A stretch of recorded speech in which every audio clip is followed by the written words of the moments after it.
The Digital Journey on Radio Kerry, supporting digital transformation in Kerry. So Ian, I'm going to start off with yourself. Will you just tell me a small bit about the programme? So it's the Digital Innovation for Blue Enterprise and Social Tourism Project. What is it? Good question, Amber. Well, really what this is a project to help those small, mostly small companies that are aspected towards our marine tourism industry here in the west coast of Ireland. It's a project that is worth over 2.7 million. It involves partners from 4 countries, that's Spain, France, Ireland and Portugal. And we're really excited to have gotten it because in Ireland we're actually getting the lead. So MTU, the WDC and RDI Hub are getting the lead out on this project. And we're kind of just at the beginning of the journey.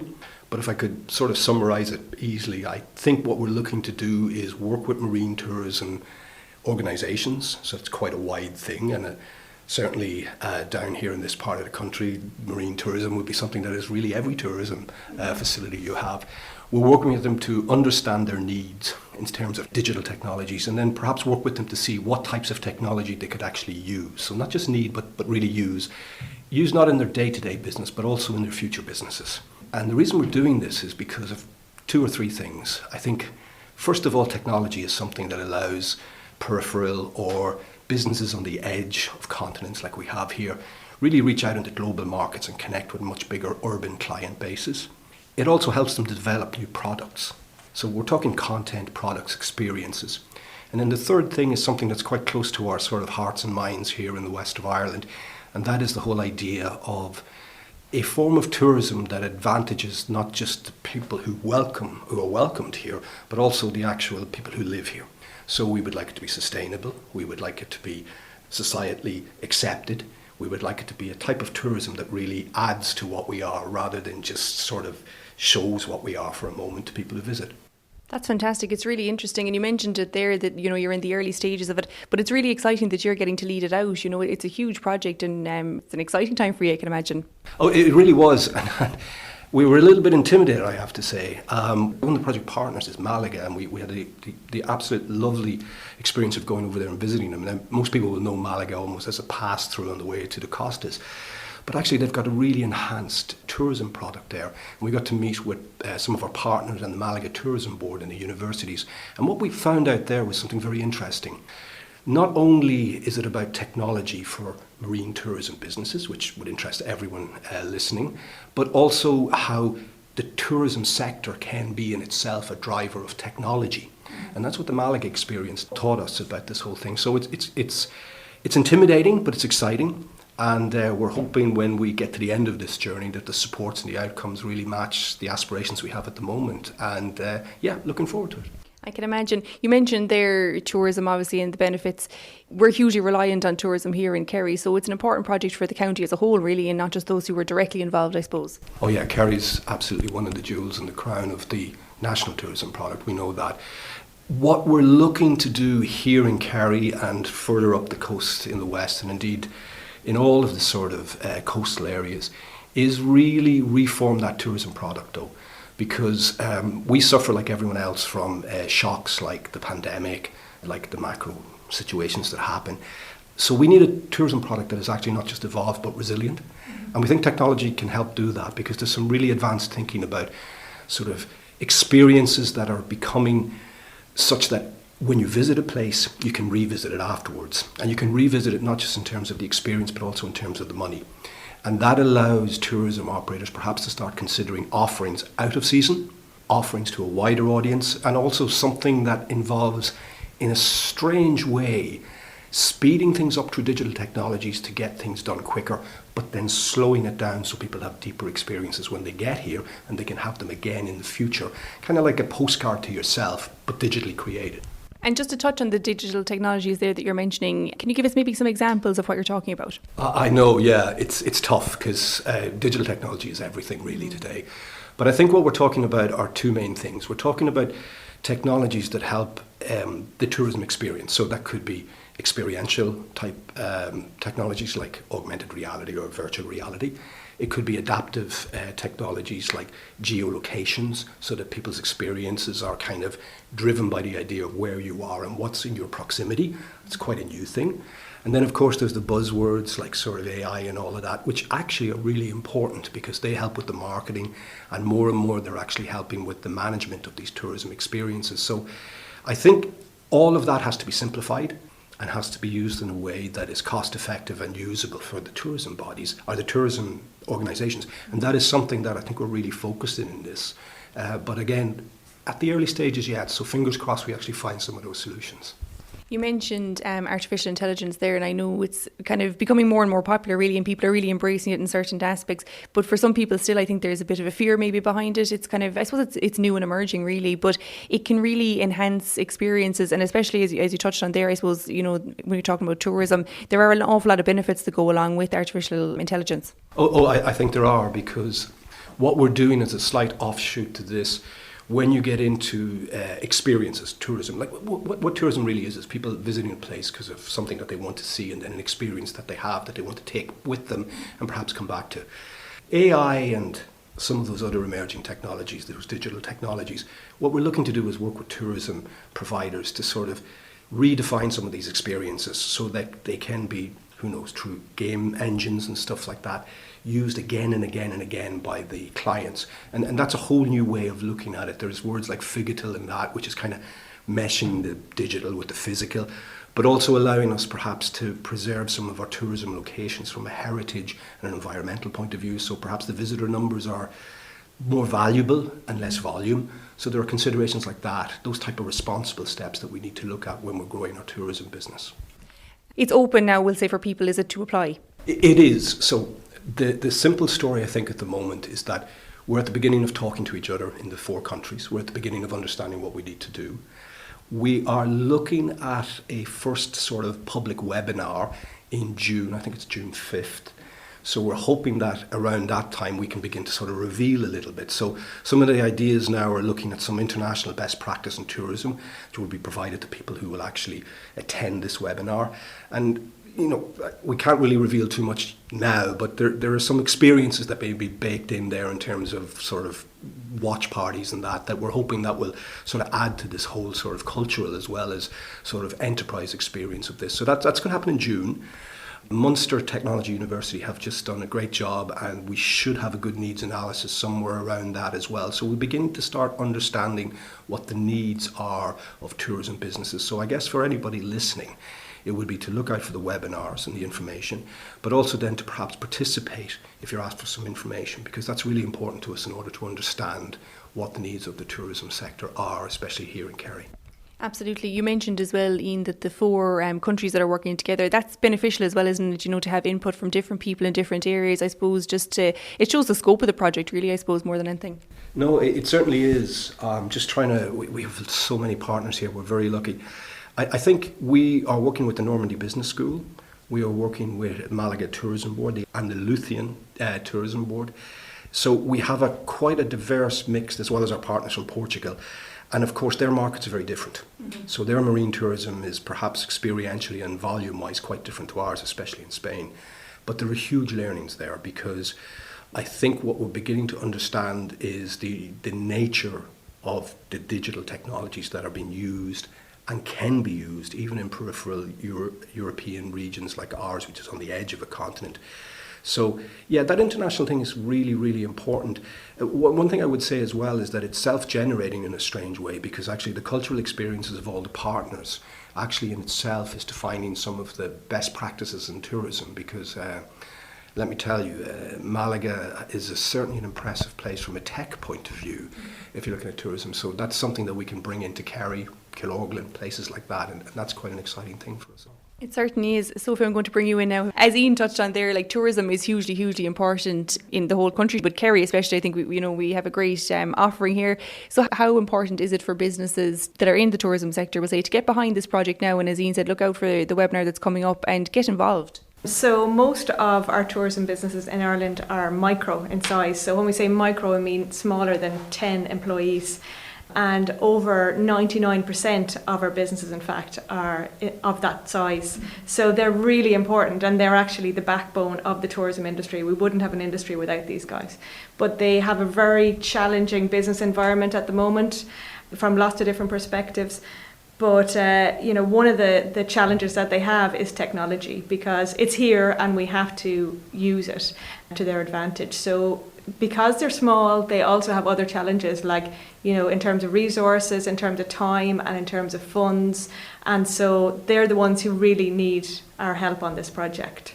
So that's why they really need to get involved with this project. And in terms of research then, what kind of aspects are you looking at when you were talking about this project? Okay. So basically, in terms of the project, we've got 4 academic partners, including MTU, and the other academic partners are in Normandy, EM Normandy Business School, the University of the Algarve in Portugal, and the University of Malaga in Spain. And we're working together. We all have taken different aspects of the research, and I apologise because this is the boring part of the story, is the research bit, but that's our job. So Normandy are focusing on the academic literature, so all the literature that's been done recently in this area. We in MTU are looking at the situation analysis. So basically, we're taking apart all the international, the European and the national and local reports on tourism, on digital programs. Like in Ireland, we've got the Digital That Delivers programme. So we've kind of looked into that. We've interviewed Fáilte Ireland, and in terms of how they have got on with that programme. Ireland now, we have, Dublin has the European Capital of Smart Tourism 2024. So that's part of our report, to research that and see what's already available. So there's lots of different programs already in place, and we need to work with them and use the resources that are already there, because we're not starting from, ground zero, I guess, not reinventing the wheel. We need to work with all the other bodies that are involved in this process of digitisation, And the other universities there, the University of Algarve are in charge of the training needs analysis, which is basically a survey of at least 200 businesses. So we need all our businesses to get involved in that. And that will really establish what the businesses really need right now, and so that we can best deliver on their needs. And finally, then the University of Malaga is looking at best practice case studies. So looking at some really inspirational projects from across our 4 countries and maybe beyond as well, in terms of really good ideas that we can actually learn from. So we have established a research group in MTU on the topic of regenerative tourism and the circular economy, and we've got a number of different funded projects under this topic, and we've also got a master's program starting, an online taught master's program starting in September, and we've also got a conference in regenerative tourism in Dingle in November, so watch this space. You mentioned it's boring, I suppose, the research side of things, but it's also really important because you're basing the whole project off the research you come across, so that's hugely significant. Yeah, it is. It's huge because, that's our sales pitch on the research thing is, you don't start from nowhere. You've got to start from a foundation. So this creates a really informed foundation. So we're not just picking ideas out of the sky as to how to help people, that we can really specifically target what we're doing to best suit the target audience, who are the micro entrepreneurs in tourism. And obviously by doing that, it's going to be the best solutions possible then for the people who are taking part, which is the whole point of the project as well, Sophie. Yeah, absolutely. And also we'll find, and we've already found, that in each of these different destinations, and even within countries, there's specific areas that have specific problems. In Ireland, we're facing problems like higher costs compared to places like Portugal, our minimum wage requirements and stuff like that. We have different challenges than they have in other countries, but that's all part of our job, is to do that research, figure out what people need, and focus the assistance that we can give people on what they really need. You mentioned as well that there's going to be a survey of 200 businesses. Can people apply to take part in that, or how does that work? Yeah, we'll be promoting it. It'll be an online survey, and we'll be sending it out through our various networks. So hopefully it'll come to your business if you're a tourism business out there. And we really appreciate your help in taking part in the survey. And you can apply to join our project then later on as well. And I suppose the more people that take part in the survey, the better, really, because I suppose it just gives a wide range probably of findings and a lot of research for you to go through then, or to go through the findings, should I say. But I suppose the more that take part, the better, I suppose, of understanding that you can gain from it. Yeah, the more accurate our findings will be. So the bigger the sample, absolutely. So we really want to know, and that's how, the industry can help itself. because we want to know what you really need, where you really need assistance, and then we can tailor what we're designing towards you. Ian, I wanted to talk to you a little bit about the technologies, I suppose. It's not just aimed at AI or very sophisticated things, I suppose, like that. It's open to everyone, and there's a lot of different things that will be available and will be accessible, I suppose, to micro enterprises of all sizes, really. Yeah, absolutely, Amber. I think you're making a very good point there. The Western Development Commission previously worked on a lot of marine tourism type businesses in a niche area around literary tourism, so it's sort of aspected towards, I guess, your own literary giants down here. I won't go naming them. But what we found, especially from a lot of small, micro and SME type tourism providers, which is the vast majority, as Sophie has said, we found that actually a lot of the technology needs were, let's put it this way, they weren't the most advanced, but they were very, very important. So we worked very much with a group up in Kilchimagh Tourism Organisation, and what they did there was they have a Raftery Blind Poets annual festival, and but they'd never got it out online. So what we did was we used Facebook Live with them, set it up for them, and it dramatically increased the number of people both enjoying the experiences and coming to their actual events. Mm-hmm. Similarly, we worked with bookshops like Tertulia in Westport, and what they did was they reimagined their whole bookshop thing through online sort of debates. They opened up a thing called the Mad Hatter's Philosophical Club, which is still running, which talks about philosophy in the west coast of Ireland. I know that sounds crazy, but actually it was the introduction of an online presence and the ability to connect with people through that. Now, a lot of those technologies are not XR or VR or AI or anything like that. They're actually simple, old school new technologies, if you will. And then the last example I'd give is when we talked about that whole low impact tourism, that the idea that we want higher value from people who visit as opposed to higher numbers only.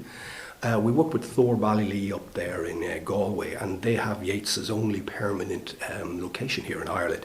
And their simple solution to get people to see the place but not visit it and disturb it were QR codes, which took us by surprise because these are things that you could go back 20 years. But actually it's incredibly successful because a QR code allows a visitor to come up, see it from a distance, experience it by looking with their actual mobile on the QR code. But it was the whole content behind it and the support network there that was really important for digital based tourism. And that's the sort of tech that I'd say we can provide now because we have the experience, but we would hope to evolve into maybe a higher end technology. But I think people who are listening or interested parties, especially small businesses thinking about cost and that, need to understand that there's a whole range here from audio, visual, online that is covered here, not just those acronyms that have become very fashionable of late. It's good to know that there's something for everyone, really, and as you mentioned, whether it's the simple thing to start out and maybe building to something more advanced, so people shouldn't be scared, I suppose, to learn more about it when they're hearing, I suppose, about technology if they're not really using it themselves at the moment. Absolutely. Like what we were finding out that a lot of these sort of tourism businesses were either lifestyle, seasonal, or in some cases voluntary.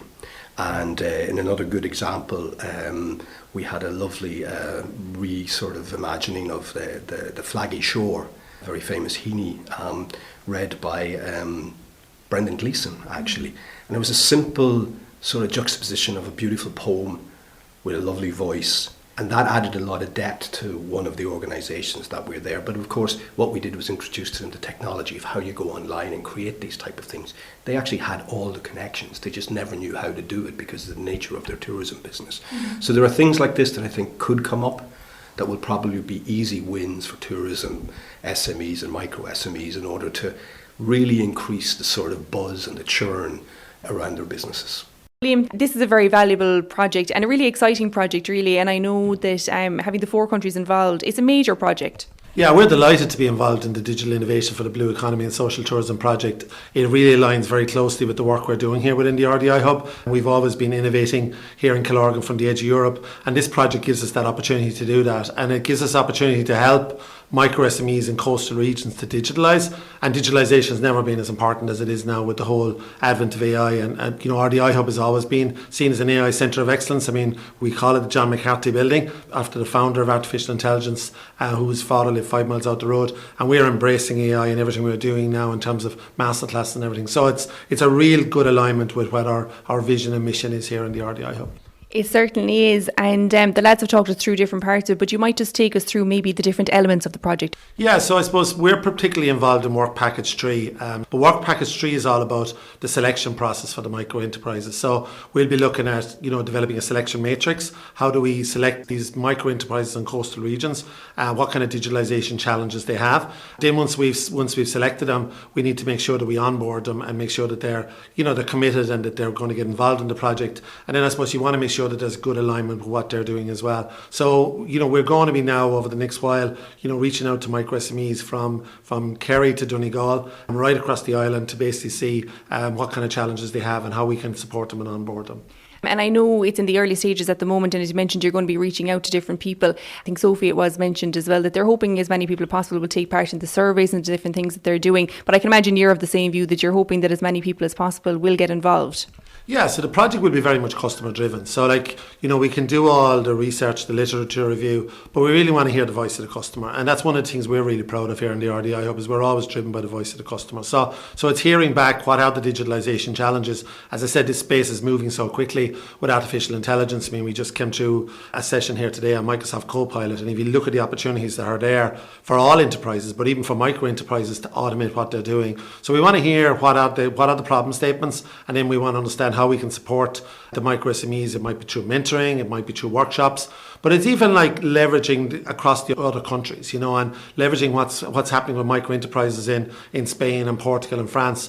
I mean, I saw a really good example myself recently. I was in Malaga, and as I was walking along the beach, I noticed some of the bins had a solar panel on the top of the bins, and that solar panel was basically pulling the energy from the sun to compress the waste in the bins. And I was like, what a great idea. Like, why can't we have that in Kerry? Why can't we have it in Galway, Donegal, Dublin? So I think it's learning from the other countries. And that's the great thing about this project. You've 12 partners. They're from 4 different countries. And we have that triple helix of, a digital innovation hub like ourselves supporting the universities and the tourism associations as well. So there's a lot to like about this project. There certainly is, and you touched on it there. I was going to ask you, having involvement from that many different partners is hugely beneficial because everyone has a wealth of knowledge really, but has their own expertise as well. So you're kind of drawing on all of that and bringing it all together. So the micro enterprises here in Kerry and beyond that want to take part will really be getting the best of the best through this project.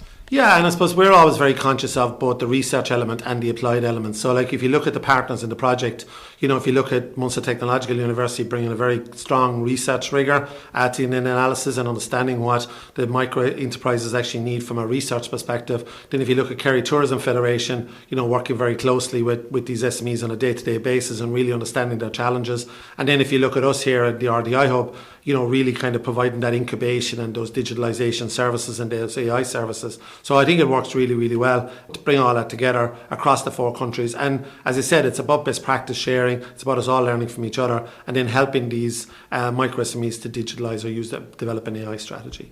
You mentioned AI there, and we talked about different technologies as well and how businesses and micro SMEs can benefit from them, I suppose, really. But it's a very exciting time when it comes to digital technologies, Liam. It is, and I know we're very focused on AI because we're kind of an AI centre of excellence here, but there's a lot of other variations as well. People have probably forgotten a little bit about augmented reality and virtual reality and what's possible there. And if you look at some of the work we've done in the past with Invisar, where we used AR, VR for the Kerry Way, for example. If you look at the work we did in Killarney National Park with the QR codes with Kira's Quest, you've other things around blockchain, crypto. There's a load of different technologies, and I suppose that's where we're working really closely with our partners, Kerry County Council, with Munster Technological University, to basically bring the tech to tourism in Kerry and have that kind of tourism tech angle. And if we can do that and support the local micro enterprises, I think everyone's winning here, So when we're talking about who can take part in this project, we're mentioning micro enterprises and SMEs.